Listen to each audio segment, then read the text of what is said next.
اچھا، اس وقت پاکستان کا ایک امیج بھی ہے، آپ نے اپنی پریس کانفرنس میں بھی ذکر کیا کہ بین الاقوامی سطح پہ پاکستان ایک اپنا نام بنا چکا ہے، اور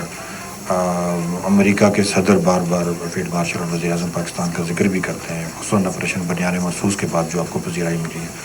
تو آپ کیا سمجھتے ہیں کہ پاکستان اس وقت جو دنیا میں جس مقام پہ کھڑا ہے، اس پہ یعنی دشمن کی طرف سے تو ظاہر ہے، بھارت کی طرف سے تو ہمیشہ سے پاکستان نے جو امن کا کردار ادا کیا ایران اور امریکہ کے درمیان جو کشیدہ صورتحال تھی، اس میں بھی انڈیا کا تو ہمیشہ اس میں کھل کے وہ آتا رہا، وہ پاکستان کے اگینسٹ کھڑا رہا. تو آپ کیا سمجھتے ہیں کہ ہم آزاد کشمیر کے جو عوام ہیں، یا آزاد کشمیر یا مقبوضہ کشمیر کے لوگ، کس حد تک ان کے لیے ضروری ہے کہ پاکستان کا وہ جو امیج ہے بین الاقوامی سطح پہ وہ قائم رہے، اور مسئلہ کشمیر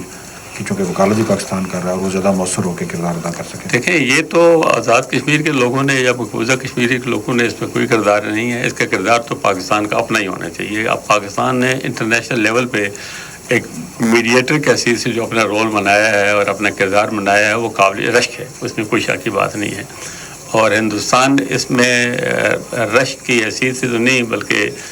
تعصب کے حوالے سے اس کی مخالفت کرتا ہے، لیکن قابل رشک ہے. امریکہ کی اور اسرائیل کی اور اس کے بعد ایران کی ایسی تین بڑی طاقتیں ہیں کہ جن کا رزالت جو ہے، جن کی کیا کہتے ہیں ان کا اولو العزمی جو ہے، اس میں کوئی شک شبے کی بات نہیں ہے. ایک کے پاس اپنے اخلاقی طاقت ہے، وہ ایران ہے، اور دوسرے کے پاس بارودی طاقت ہے، وہ امریکہ ہے اور اسرائیل ہے. ان تینوں نے پاکستان کو اتفاق رائے سے اپنا سالس میں کر رکھی ہے، کہ پاکستان کے لیے بہت بڑے اعزاز کی بات ہے، معمولی بات نہیں ہے.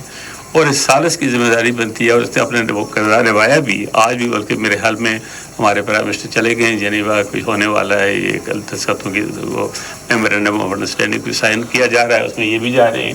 تو یہ بڑی خوش آئند بات ہے اور بڑی بات ہے. اس حوالے سے زیادہ ذمہ داری پاکستان گورنمنٹ کی بنتی ہے